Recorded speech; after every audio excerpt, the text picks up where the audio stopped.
In our last lecture, we focused on several aspects of the Islamic world, including the impact that the Mongols had on their society, culture, and religion. Today, we're going to talk about another society that was impacted in numerous ways by the Mongols, the Society of Japan, where fascinating things were happening right around 1215. You'll recall that when Genghis Khan captured various peoples, he tended to be accommodating of their religious beliefs.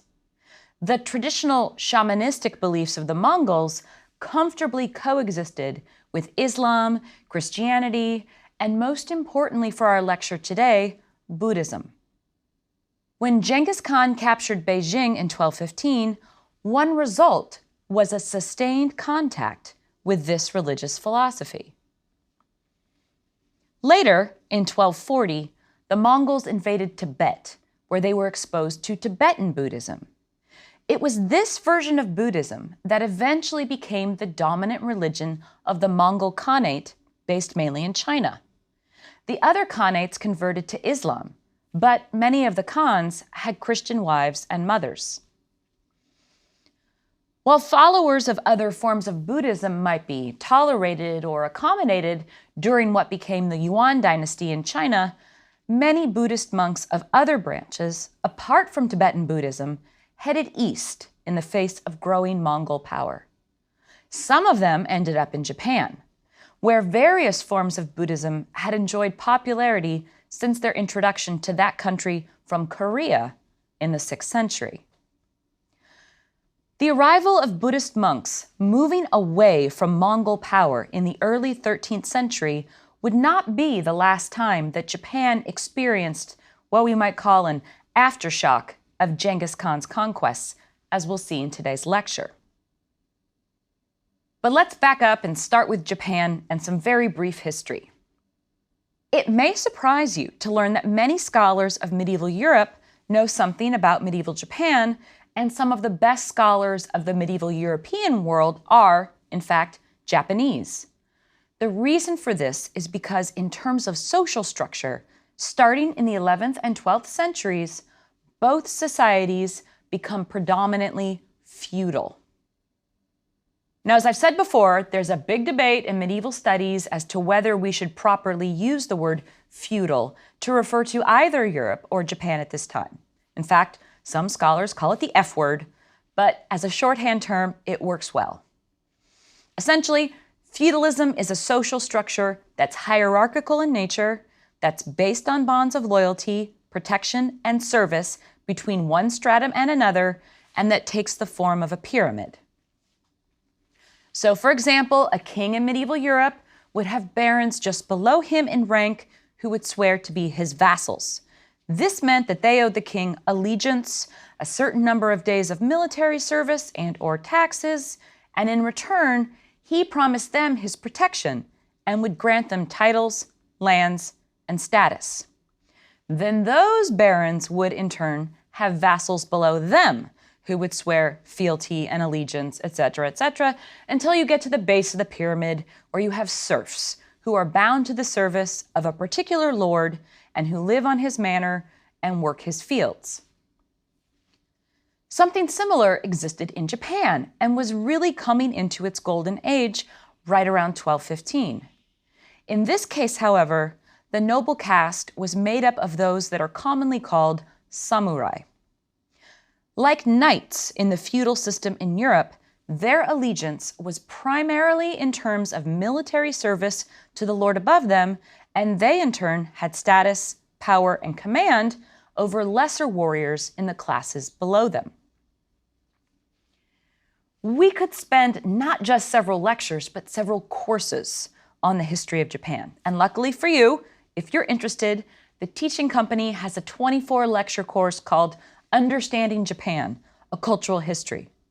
But for our purposes today, in the interest of time, the most important thing you need to know about Japan in relationship to the topic of this course is that its culture and government were dramatically affected by outside forces at two key times.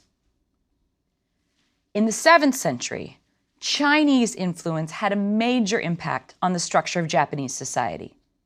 And in the 17th century, increasing interactions with the Western world would fundamentally change many aspects of Japanese culture. But starting in the 1180s or so, Japan would enter a period that is significant in that changes occur that make it a recognizably feudal society, and these changes seem to have arisen from internal forces and not so much as a reaction to the outside world. What happens is that the power of what had been the civil servants of Japan, a class whose members were often referred to as shogun, was being challenged by the rise of a military class whose ability to settle disputes at the point of a sword made their form of rule much more efficient than had been the case up to this point. The major conflicts at this time were between rival families, some of which challenged each other and some of which challenged the authority of the emperor. The major conflict was between the Taira clan and the Minamoto clan, and the period properly begins in 1185 when the first shogun in Japan's history came to power. His name was Minamoto no Yoritomo, one of the most famous epic heroes in Japanese tradition, and he ruled from the area known as Kamakura. The Kamakura period lasted from 1185, when the shogunate was founded, until 1333. In the year 1215, which conveniently enough lies near the middle of this period, many of the things that this particular era would become known for were becoming prominent facets of society. The rise of the samurai, advances in military technology, the development of a land-based economy in which territory held or awarded for one's vassalage became the marker of wealth and status, an increase in the practice of Buddhism and the number of different Buddhist sects that were in existence, and of course, the production of certain literary texts. What is also really interesting to me is that, just like in medieval Europe, women in 1215 in Japan seem to be suffering a decline in status, something that's attested in part by the fact that in the period preceding this, the Heian, there were several important female writers. This would also be the case in the period following the Kamakura, the Muromachi period. But during the Kamakura period, women authored fewer texts, and this part of the population generally seemed to undergo a decline in status. So let's back up and examine what's happening in Japan during the Kamakura period that produced this particular state of affairs in 1215. Before 1185, as I noted earlier, we have the Heian period in Japan. During this time, power was held by the emperor and his civil servants, who were appointed. There was a warrior class that would eventually evolve into the samurai, but they were definitely regarded as ranking below the emperor and the civil servants of the empire. In fact, they were first called by the word bushi or buke, which comes from Chinese and which means something like to wait upon. In Japanese, the word was something like saburao, which carried the same meaning, and it evolved into the word saburai, and the definition shifted slightly. Instead of meaning someone who waits upon the upper classes, its meaning became something more like those who serve closely alongside the nobility. The shifts in meaning and word choice reflect the fact that these military warriors, once considered simple servants who followed the orders of those above them, were becoming a power in their own right, and they were doing this right as we turn from the 12th to the 13th century. In the lead up to what became known as the Genpei War in 1185, the samurai had held positions of service to the emperor, and he would send them out to various provinces as what were known as torio, or magistrate positions. These terms were supposed to last for 4 years, after which the representative would return to the capital. But throughout the late 11th and 12th centuries, these magistrates started to ignore the end date of their terms. Turns out, was a pretty cushy position, ruling over a territory with the authority of the emperor backing you. And soon enough, these Toryo thought it would make much more sense for this simply to become a hereditary position, which they could pass on to their own children. At first, the emperors didn't put up too much of a fuss because the Toryo and their sons were continuing to do the job they had been sent to do, namely to maintain order, put down rebellions where necessary, and enforce the emperor's laws. But by the end of the Heian period, so later 12th century, these clans had amassed a significant amount of power on their own, and pretty soon they were actually involved in fighting each other for control over various regions and provinces. The three major powers were the Fujiwara, the Minamoto, and the Taira clans. Their struggles and interactions are complicated and fascinating, but what's important to know for our purposes today is that in 1185, the Taira and Minamoto fought a decisive naval battle at Danura in the Shimonoseki Strait between Honshu and Kyushu. The key to the victory here was Minamoto's samurai warriors. And once this fight was over, the balance of power had shifted in Japan. The bureaucrats who served the emperor had been the highest-ranking members of society, but now it was the warrior class who held the most power. At the end of the 12th century, the Kamakura shogunate, or Kamakura Bakufu, was established by Minamoto no Yoritomo. The word bakufu means literally tent government and indicates that this way of ruling, from the base of Kamakura rather than from the city of Kyoto, was based on military traditions. The tent reference is a reflection of the encampments in which military personnel usually lived on a more or less continual basis. When Minamoto no Yoritomo died in 1199, it looked for a time that this new governmental entity, the Kamakura shogunate, might end before it had ever really had a chance to begin. It survived for another 135 years, in part due to the efforts of the first shogun's widow, Masako, of the Hojo clan. Her son with Yoritomo, Yorie, was named the second shogun, but a regency council was set up to assist him with rule, as even though he was 18 years old, in Japan this was considered too young to wield such power without guidance. Although the official regent was a member of Masako's clan, named Tokimasa, the real power behind the throne was Masako herself. After her husband's death, she had done what was considered proper for widows of such rank. She shaved her head and put on the robes of a Buddhist nun. But she did not complete the process by retiring to a nunnery. Instead, she stayed in Kamakura, and it's pretty clear that even though the men were officially in control, she was the one calling the shots. Just as was the case in the medieval European world at this time, as a woman, she had had more power and autonomy in her life at the end of the 12th century. As we move into the 13th, that power starts to be eroded, and she was not able to openly rule, but had to put on a show of properly woman behavior. Yorie chafed at the restrictions placed on him by the Regency Council, and in a series of events too lengthy to explain in just one lecture, was soon involved in a plot involving having his wife's family wrest power away from that of his mother. It was Masako who uncovered the plot and turned her own son in to Tokimasa. Tokimasa spared Yorie's life, but executed his co-conspirators and sent Yorie into exile, where he was assassinated in 1204, probably on orders of Tokimasa. In the meantime, Masako just moved on down the line.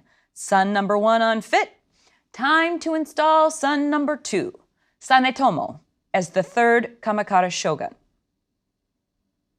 But it seems that Tokimasa had gotten it into his head that he was the most powerful man in Kamakura, and he didn't want to serve as a puppet regent for yet another son of Minamoto. Masako caught on to this, and with the help of her brother, ordered Tokimasa into exile as a monk.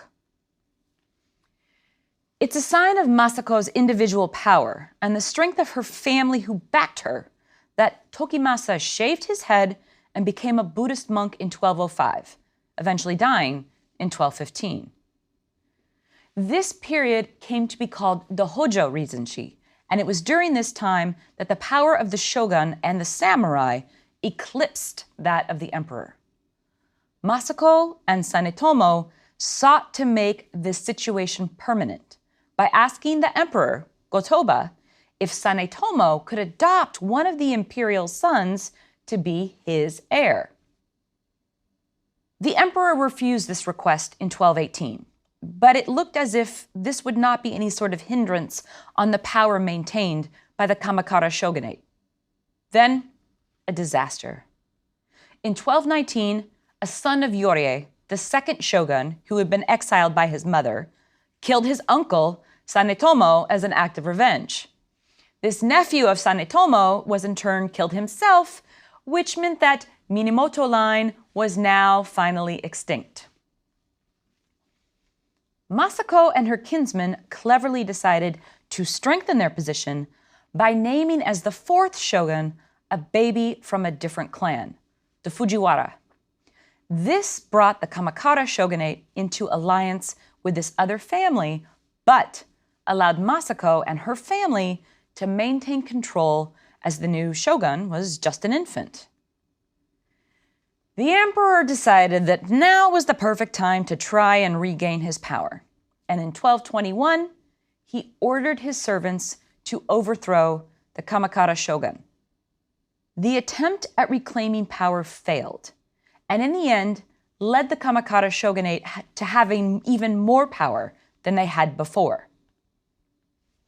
Now, the emperor truly was simply a figurehead, and the power of Japan lay in the military class, the samurai, who were at the peak of their strength in this period right around 1215. This status was underscored and reinforced in 1225, when the third Hojo regent, acting under the direction of Masako, created a council of state that gave the military leaders of Japan the ability to rule over various regions of the country. In 1232, this was followed by the creation of the first military law code, the Gosubai Shikimoku. Scholars consider the creation of this law code to mark the moment at which it became utterly clear that Japanese society was no longer run by the civil servants, but by the military and the samurai. The code was a masterpiece of concision and clear guidance about what to do in matters of land disputes and other similar matters, and it remained in effect for almost 700 years, long after the Kamakura shogunate had ceased to exist. So, Japanese society in 1215 was transitioning from a civil bureaucracy to a military-based government. It was undergoing some serious changes in the area of religion as well.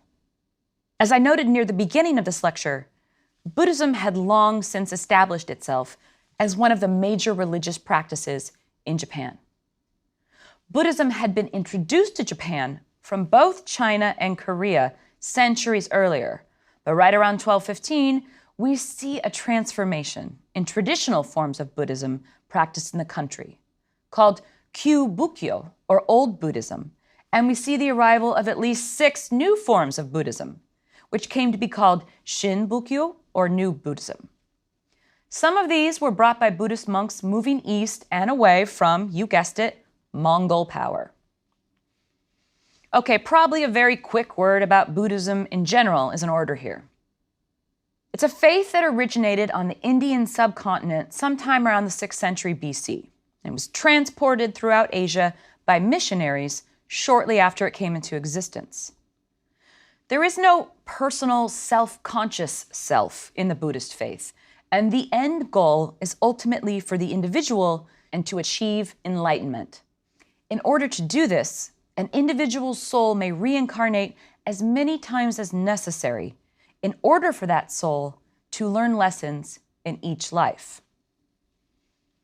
A key concept in Buddhism is karma, which has to do with cause and effect and is often related to the idea of reincarnation.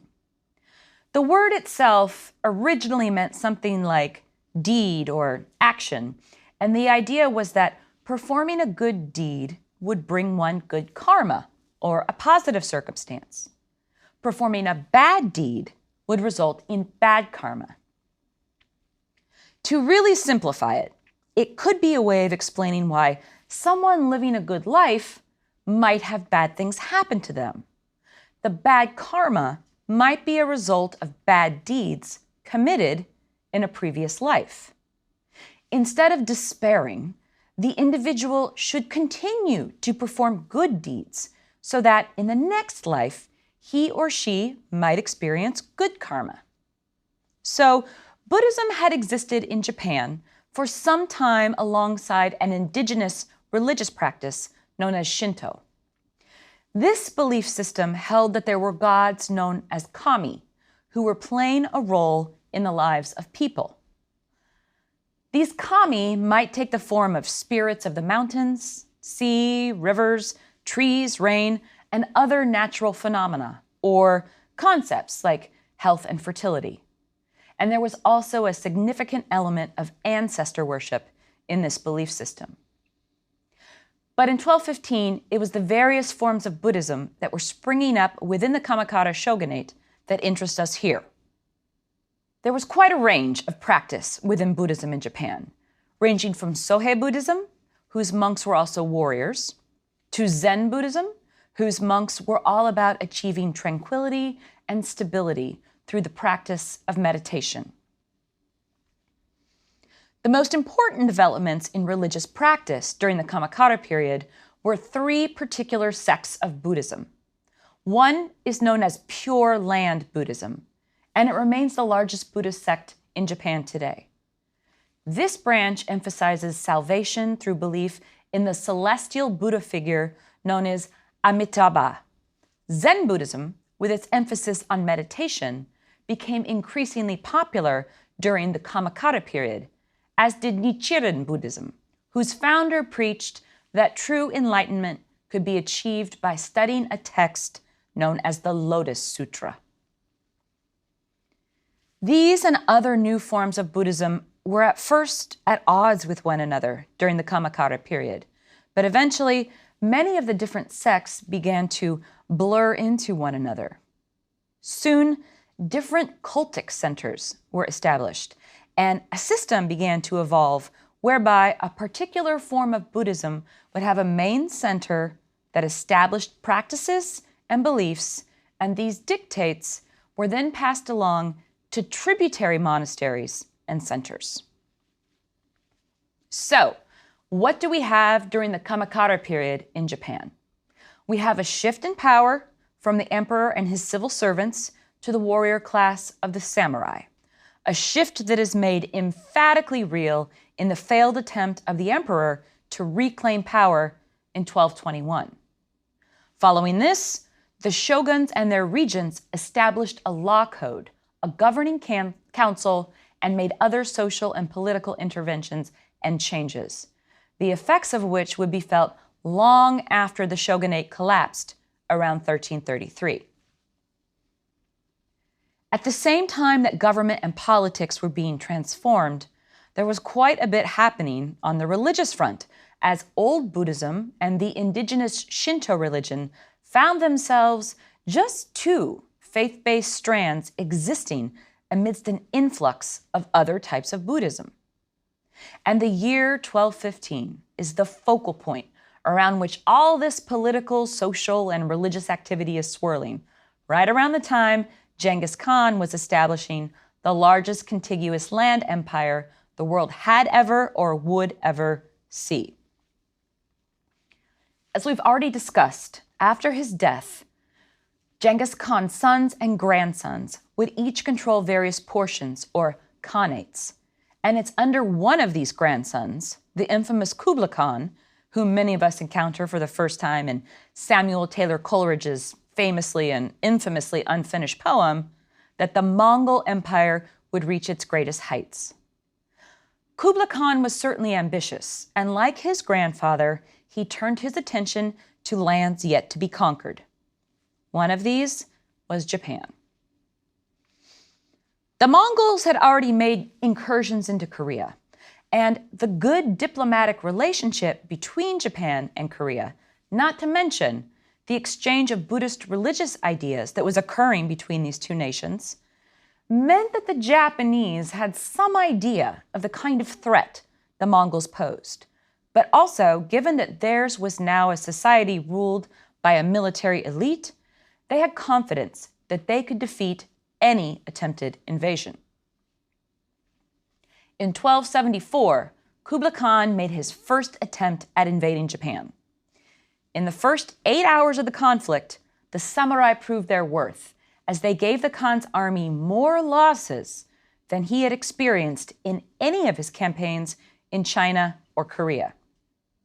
Seeing a storm approaching, Kublai Khan decided to pull his forces back out to sea rather than leaving them trapped on land between a storm and the samurai.